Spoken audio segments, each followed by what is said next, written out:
നമ്മളുടെ കഴിഞ്ഞ വീഡിയോയിൽ നമ്മൾ സാന്താക്രോസ് ബസിലിക്കയും അതുപോലെ തന്നെ ഡച്ച് സെമിത്തേരിയൊക്കെയാണ് കണ്ടത്.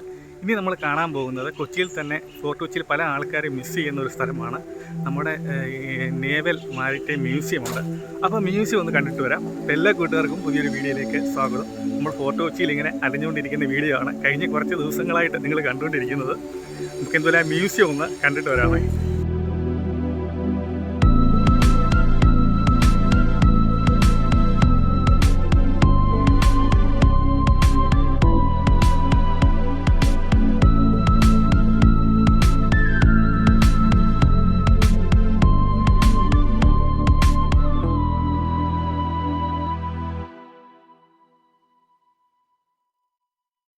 ഫോർട്ട് കൊച്ചിയുടെ കുറേയേറെ വീഡിയോ നമ്മൾ ചെയ്തിട്ടുണ്ട്. നമ്മളെ കണ്ടിട്ടില്ലാത്തവരെ നമ്മളെ ഒന്ന് കണ്ടിട്ടൊന്ന് സപ്പോർട്ട് ചെയ്യണം. കുറേ ഭാഗങ്ങൾ നമ്മൾ ഫോർട്ട് കൊച്ചി എത്തിച്ചേരുന്നതും അതുതന്നെ കൊച്ചിയിൽ ഒരു ദിവസം കറങ്ങുന്ന കാര്യങ്ങളും ഒക്കെ നമ്മൾ ആ വീഡിയോയിൽ ഉൾപ്പെടുത്തിയിട്ടുണ്ട്.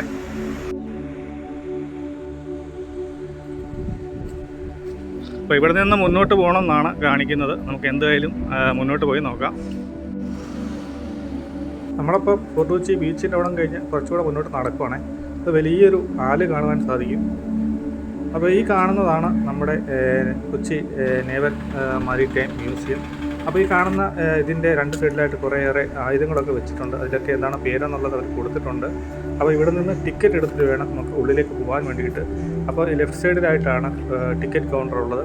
ടിക്കറ്റ് ഒരാൾക്ക് 50 രൂപയാണ്. കൊച്ചു കുട്ടികൾക്ക് 25 രൂപയും ആണ് ടിക്കറ്റ് ചാർജ്. അപ്പോൾ ഈ കാണുന്നത് ഇവിടുത്തെ ടിക്കറ്റ് കൗണ്ടറാണ്.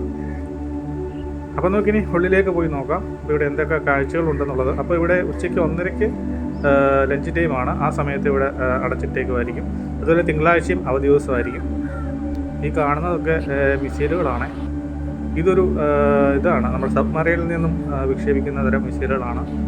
പിന്നീട് നമ്മളിവിടെ 2 ബങ്കറുകളുണ്ട്. അതിൽ ആദ്യത്തെ ബങ്കറിന് ഉള്ളിലേക്കാണ് കയറിയേക്കുന്നത്. അപ്പോൾ ഇവിടെ കയറിക്കുന്ന കഴിയുമ്പം ഇതുപോലെ കുറച്ച് ചെറിയ ചെറിയ ഉപകരണങ്ങളൊക്കെ കാണാൻ സാധിക്കും. അതുപോലെ തന്നെ കുറേയേറെ പെയിൻറ്റിങ്ങുകളുണ്ട്. പെയിൻറ്റിങ്ങുകളെന്ന് പറഞ്ഞു കഴിഞ്ഞാൽ ഇവിടെ കൊച്ചിയിലേക്ക് കപ്പൽ മാർഗം പല വിദേശികൾ എത്തിയതിൻ്റെയും അങ്ങനെയുള്ള കാര്യങ്ങളൊക്കെ തന്നെയാണ് പെയിൻറ്റിങ്ങുകൾ കൊടുത്തിരിക്കുന്നത്. കൂടുതലും വ്യാപാരമായിട്ടൊക്കെ ബന്ധപ്പെട്ടിട്ടാണ്. അപ്പോൾ ഈ കാണുന്ന ഒരു ബങ്കർ ഇത് എന്ന് പറയുന്നത് 2 ബങ്കറുകളുണ്ട്. ഈ 2 ബങ്കറിൽ ഒരു ബങ്കറിലാണ് നമ്മൾ കയറിയിരിക്കുന്നത്. ഇത് 2ാം ലോക മഹായുദ്ധകാലത്ത് ബ്രിട്ടീഷുകാരെ നിർമ്മിച്ച ഒരു ബങ്കറാണ്. അപ്പോൾ അത് അന്ന് ജപ്പാൻ സൈന്യത്തെ പേടിച്ച് അവർ ആയുധങ്ങൾ സൂക്ഷിക്കാൻ വേണ്ടിയിട്ട് നിർമ്മിച്ചതാണ്. അതുകൊണ്ട് തന്നെ പിന്നീട് ജപ്പാൻകാർ വന്നൊന്നുമില്ല. പിന്നീട് ഈ ബങ്കർ ഇന്ത്യൻ നേവി നമ്മൾ ഇതിൽ കാണുന്നതിൻ്റെ കൂട്ട് തന്നെ ഇവിടെ മ്യൂസിയമാക്കി മാറ്റുകയായിരുന്നു. ഇവിടെ ഡീകമ്മീഷൻ ചെയ്ത നമ്മുടെ നേവിയുടെ ചില ഷിപ്പുകളുടെ മറ്റുള്ള സാധനങ്ങളൊക്കെ സൂക്ഷിച്ചിട്ടുണ്ട്. അതിൻ്റെയൊക്കെ ഡീറ്റെയിൽസ് ഇവിടെ എഴുതി വെച്ചിട്ടുണ്ട്. ഇതെല്ലാം പറഞ്ഞു പോയി കഴിഞ്ഞാൽ കുറേയേറെ സമയമെടുക്കും. അപ്പോൾ ഇതെല്ലാം നമുക്ക് ഇവിടെ കാണുവാൻ സാധിക്കും. ഡീറ്റെയിൽസും കാര്യങ്ങളും എല്ലാം തന്നെ ഞാൻ പറഞ്ഞതിൻ്റെ കൂട്ട് എഴുതിയിട്ടുണ്ട്. വിവിധ ഉപകരണങ്ങളൊക്കെ നമുക്ക് കാണുവാൻ സാധിക്കും. ഈ കാണുന്നത് നിങ്ങൾക്ക് കണ്ട് പരിചയം ഉണ്ടായിരിക്കും. നമ്മൾ പല ഷിപ്പുകളിലേക്ക് സ്പീഡ് കൂട്ടാനും കുറയ്ക്കാനും ഒക്കെ ഉപയോഗിക്കുന്ന ഒരു സംഭവമാണ്. INS ദ്രോണാചാര്യയിലാണ് ഈ ഒരു മ്യൂസിയം ഉള്ളത്. നിങ്ങളൊരു പ്രത്യേക ഒരു കാര്യം ശ്രദ്ധിക്കുക. ഇവിടെ നമുക്ക് ഫോണും അതുപോലെ തന്നെ വീഡിയോ എടുക്കാനൊക്കെ സാധിക്കുന്നതാണ്. പക്ഷേ ഡ്രോൺ ക്യാമറ ഒരു കാരണവശാലും ഈ ഒരു സ്ഥലങ്ങളിൽ ഉപയോഗിക്കരുത്. ഇത് കണ്ട മറ്റൊരു കാഴ്ച എന്ന് പറഞ്ഞാൽ നമ്മുടെ ഈ ഒരു ട്രേഡ് നടന്ന ആ ഒരു എന്താണ് പറയുന്നത് ആ ഒരു ഭൂപടമൊക്കെ നമുക്കിവിടെ കാണുവാൻ സാധിക്കും. വാസ്കോ ഡ ഗാമയൊക്കെ വന്ന വഴിയൊക്കെ ഏതാണ്ട് നമ്മുടെ ആഫ്രിക്കൻ ഭൂഖണ്ഡമൊക്കെ ചുറ്റിക്കറങ്ങി വന്ന വഴികളുമൊക്കെ നമുക്ക് കാണുവാൻ സാധിക്കും. അതുപോലെ തന്നെ നമ്മുടെ വിവിധ തരത്തിലുള്ള നമ്മുടെ കോസ്റ്റൽ ഹിസ്റ്ററിയും അങ്ങനെയുള്ള കാര്യങ്ങളൊക്കെ നമുക്കിവിടെ ഇവരെ രേഖപ്പെടുത്തിയിട്ടുണ്ട്. വളരെ നമുക്ക് മനസ്സിലാവുന്ന തരത്തിൽ തന്നെയാണ് ഇതിൽ എഴുതി വെച്ചിരിക്കുന്നത്. പക്ഷേ കുറേയേറെ സമയമെടുക്കും നമുക്കിത് കണ്ടു തീർക്കാൻ വേണ്ടിയിട്ട്. എന്ന് പറഞ്ഞാൽ അത് മനസ്സിലാക്കി കണ്ടു തീർക്കാൻ വേണ്ടിയിട്ട്. അതുപോലെ തന്നെ നേവി ഉപയോഗിച്ചിരുന്ന യുദ്ധവിമാനങ്ങളുടെയൊക്കെ ഒരു രൂപങ്ങൾ ഇവിടെ ചിത്രം വരച്ചിട്ടുണ്ട്. ഈ കാണുന്ന ആളെ മനസ്സിലായോ? ഈ കാണുന്ന ആളാണ് നമ്മുടെ Vasco da Gama. Vasco da ഗാമയുടെ തൊട്ടടുത്തായിട്ട് ഗുജറാത്ത് പൈലറ്റ് എന്ന മറ്റൊരാളും കൂടെ നിൽപ്പുണ്ട്. എന്തായാലും വാസ്കോ ഡ ഗാമയുടെയൊക്കെ നോട്ടമൊക്കെ നല്ല പെർഫെക്റ്റ് നോട്ടമാണ് കേട്ടോ. തൊട്ടടുത്ത് നിന്നൊരു മനുഷ്യൻ നിൽക്കുന്ന അതേ ഫീല് തന്നെയാണ്. എന്തായാലും തൊട്ടപ്പുറത്ത് കാണുന്നത് ഗുജറാത്ത് പൈലറ്റ് എന്നൊരാളാണ്. ഇതിലും പ്രധാനമായിട്ടും ഇവിടെ കാണിച്ചിരിക്കുന്നത് നമ്മുടെ സുഗന്ധവ്യഞ്ജനങ്ങളാണല്ലോ ഒരുപക്ഷെ ഇവരെയൊക്കെ ഇങ്ങോട്ട് വരാൻ പ്രേരിപ്പിച്ചത്. അതിനെക്കുറിച്ചുള്ള കാര്യങ്ങളൊക്കെയാണ് ഇവിടെ രേഖപ്പെടുത്തിയിരിക്കുന്നത്. അതുപോലെ തന്നെ വാസ്കോ ഡ ഗാമ സന്ദർശിച്ച കാര്യവും ഒക്കെ ഇവിടെ പ്രതിപാദിക്കുന്നുണ്ട്. കുഞ്ഞാലിമരയ്ക്കാരാണ് ഈ ഒരു സൈഡിൽ നിൽക്കുന്നത്. ഈ സുഗന്ധവ്യഞ്ജനങ്ങളൊക്കെ തന്നെയാണ് നമ്മുടെ ഇന്ത്യയുടെ ഒരു ഭാവി മാറ്റിക്കളഞ്ഞത്. ഇല്ലെങ്കിൽ ഒരുപാട് വിദേശികൾ ഇങ്ങോട്ട് വരാൻ വേണ്ടിയിട്ട് കാരണമായത്. അപ്പോൾ അവർ അതിന് വേണ്ടിയിട്ട് വിപണിയെ അന്വേഷിച്ചൊക്കെയാണ് ഇവിടെ ചേർന്നത്. അത് പിന്നീട് നമുക്ക് പണിയാവുകയായിരുന്നു എന്നതാണ് ചരിത്രം. അപ്പോൾ ഇവർ വന്ന വഴികളും ഉപയോഗിച്ചിരുന്ന പായ്ക്കപ്പലുകളും ഒക്കെ കാണാൻ സാധിക്കും. ഇത് ബ്രിട്ടീഷുകാരും അതുപോലെ തന്നെ ഫ്രഞ്ച് ബ്രിട്ടീഷ് ബാറിൻ്റെ ഒരു ചിത്രമാണ് ആലേഖനം ചെയ്തേക്കുന്നത്.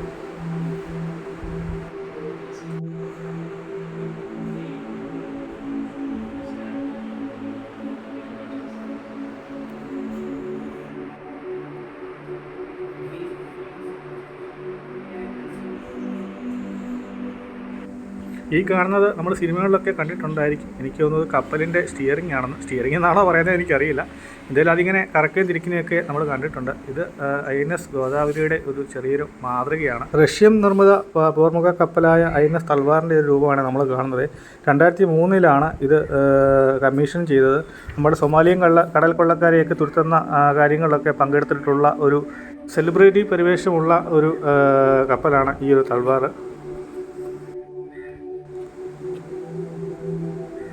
ഈ കാണുന്നത് ഒരു ആൻറ്റി എയർക്രാഫ്റ്റ് ഗണ്ണാണ്. ഒരു 3.7 കിലോമീറ്ററാണ് ഇതിൻ്റെ റേഞ്ച് വരുന്നത്. ഇത് 1 മിനിറ്റിൽ 450 റൗണ്ട് ഫയർ ചെയ്യാൻ സാധിക്കും.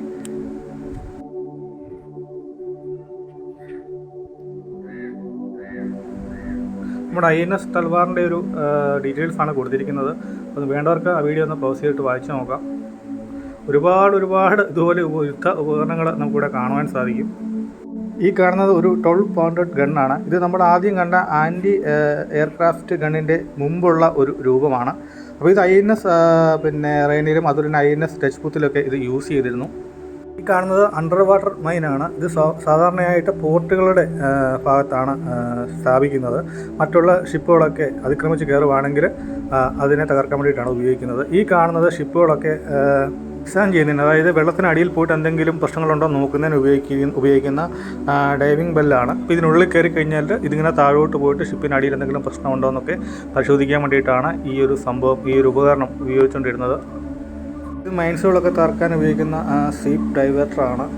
നമ്മളിവിടെ വന്നു കഴിഞ്ഞാൽ ഒരുപാട് ഇതുപോലെ ആയുധങ്ങൾ കാണുവാൻ സാധിക്കുമേ. നമ്മൾ കുറേ ഏറെ നേരം നിന്ന് വായിച്ച് മനസ്സിലാക്കിയൊക്കെ പോകുന്നവർക്കാണെങ്കിൽ ഒരുപാട് ഡീറ്റെയിൽസ് ഈ ഒരു 50 രൂപ കൊണ്ട് നമുക്ക് ഇവിടെ വന്ന് കാണുവാൻ സാധിക്കും. നമുക്ക് ഇനി അടുത്ത ബാക്കിയുള്ള കാഴ്ചകളോടെ കാണാം. ഈ സംഭവം എന്തുവാണെന്ന് പെട്ടെന്ന് നമ്മൾ കണ്ടിട്ടുണ്ടായിരിക്കും. സിനിമകളിലൊക്കെ നമ്മൾ ഒരുപാട് കണ്ടിട്ടുണ്ട്.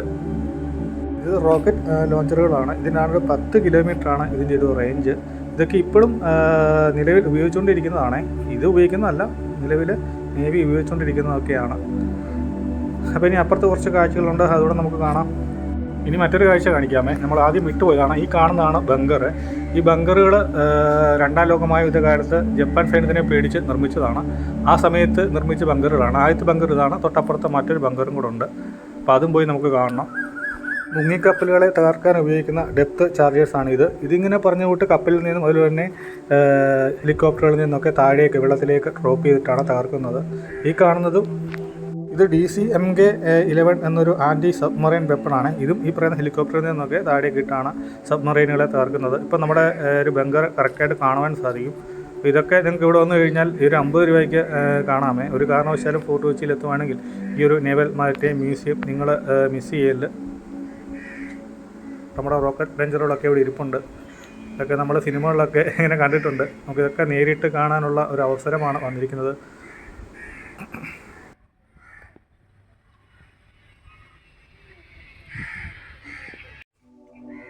ഇവിടെ വരുന്ന എല്ലാവരുടെയും മനസ്സുടക്കുന്ന ഒരു സംഭവമാണ്, ഒരു ഹെലികോപ്റ്ററാണ് ഈ ഒരു സീക്കിം ഹെലികോപ്റ്റർ. ഇത് വലിയൊരു ഹെലികോപ്റ്ററാണ്. ദൂരെ നോക്കി കഴിഞ്ഞാൽ ഒരു ഭംഗി, നല്ല കളർ പെയിൻ്റൊക്കെ ചെയ്ത് നല്ല അടിപൊളിയാക്കി ഇട്ടിരിക്കുകയാണ്. അപ്പോൾ നമുക്കിങ്ങനെ അടുത്തു നിന്ന് കാണുവാൻ സാധിക്കും. തൊട്ടപ്പുറത്തായിട്ട് മറ്റൊരു നൗകയൊക്കെ, ഒരു ഷിപ്പ് ഒക്കെ കാണുവാൻ സാധിക്കും.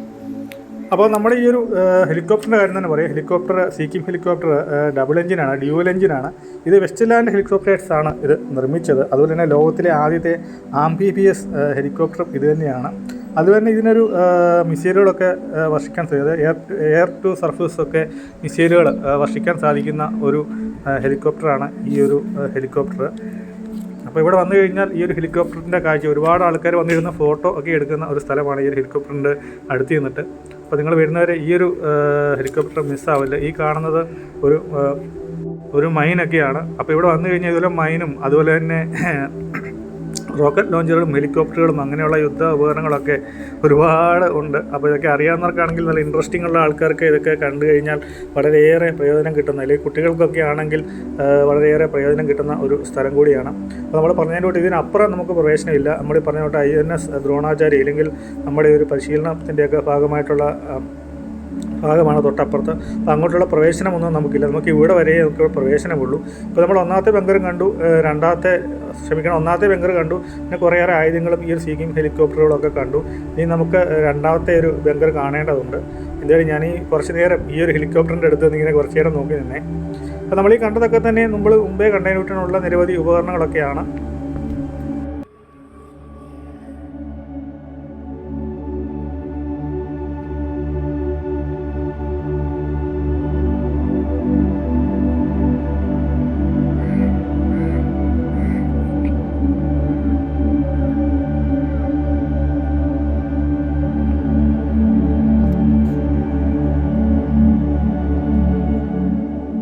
ഈ കാണുന്നത് INS ഡൽഹിയുടെ ഒരു രൂപമാണ്.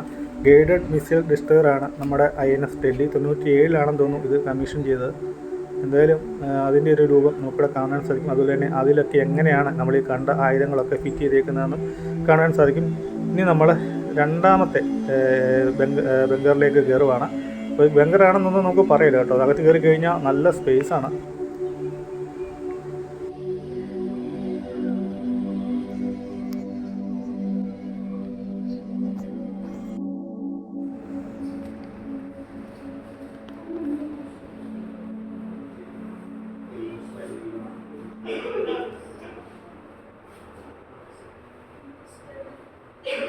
ഇവിടെ നമുക്ക് നമ്മുടെ നേവിയുടെ കുറേയേറെ ചരിത്രങ്ങളൊക്കെ കാണുവാൻ സാധിക്കും. അതെല്ലാം ഇതുപോലെ ഭിത്തിയിൽ വെച്ചിട്ടുണ്ട്. അതുപോലെ രാജാക്കന്മാരുടേത്, പ്രധാനപ്പെട്ട ഇൻസിഡൻ്റൊക്കെ ഇവിടെ രേഖപ്പെടുത്തിയിട്ടുണ്ട്.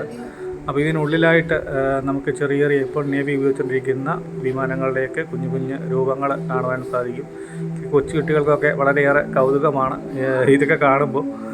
അപ്പോൾ അതൊക്കെ നമുക്ക് ഇവിടെ ഇങ്ങനെ കാണുവാൻ സാധിക്കും. ശരിക്കും പറഞ്ഞാൽ വന്ന് കണ്ടു കഴിഞ്ഞാൽ നിങ്ങൾക്ക് ഞാൻ പറഞ്ഞില്ല, പിന്നെയും പറയുന്ന 50 രൂപയ്ക്ക് നമുക്കത് വളരെയേറെ പ്രയോജനപ്പെടുന്ന, പഠിക്കുന്ന ആൾക്കാർക്കും ഇതുപോലെ തന്നെ നേവിയുമായിട്ടൊക്കെ ഇൻട്രസ്റ്റിംഗ് ഉള്ള ആൾക്കാർക്കൊക്കെ തീർച്ചയായിട്ടും വന്ന് കാണാവുന്ന ഒരു സ്ഥലമാണ് ഈ നേവൽ മാരിടൈം മ്യൂസിയം.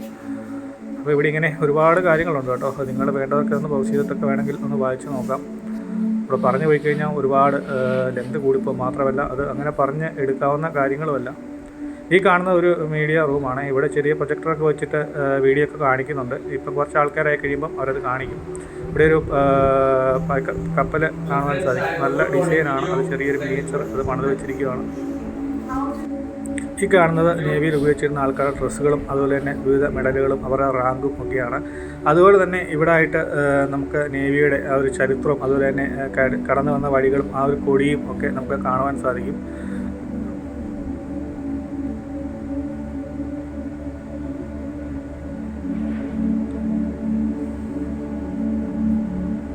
എന്താണ് വാളം? ജപ്പാനീസ്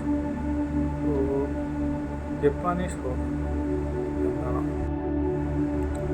ഈ കാണുന്നത്? നേവിയിലെ ഓഫീസർമാർ അവരുടെ റാങ്ക് അനുസരിച്ചിട്ട് ധരിക്കുന്ന യൂണിഫോമാണ്. അപ്പോൾ അത് നമുക്ക് കൃത്യമായിട്ട് ഇവിടെ നിന്ന് കാണുവാൻ സാധിക്കും. അതുപോലെ തൊട്ടപ്പുറത്തായിട്ട് അവരുടെ ബാഡ്ജസും വെച്ചിട്ടുണ്ട്.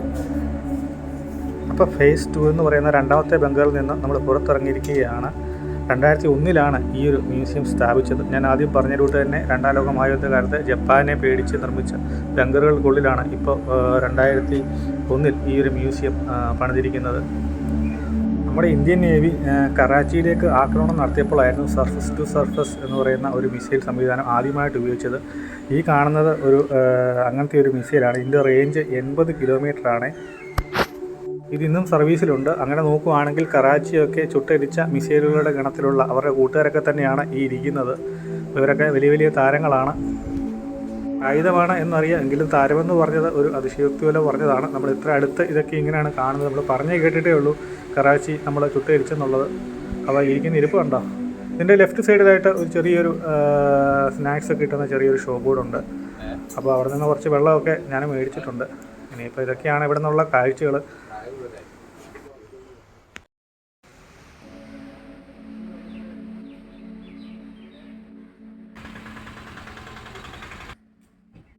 അപ്പോൾ നിങ്ങൾക്ക് ഈ ഒരു വീഡിയോ ഇഷ്ടമായെന്ന് വിചാരിക്കുന്നു. ഇഷ്ടമെങ്കിൽ തീർച്ചയായിട്ടും നമ്മുടെ ചാനലൊന്ന് സബ്സ്ക്രൈബ് ചെയ്യുക, നമ്മുടെ വീഡിയോ ഒന്ന് ലൈക്ക് ചെയ്യുക, ഷെയർ ചെയ്യുക. മറ്റൊരു അടിപൊളി കാഴ്ചയുമായിട്ട് നമുക്ക് വീണ്ടും കാണാം.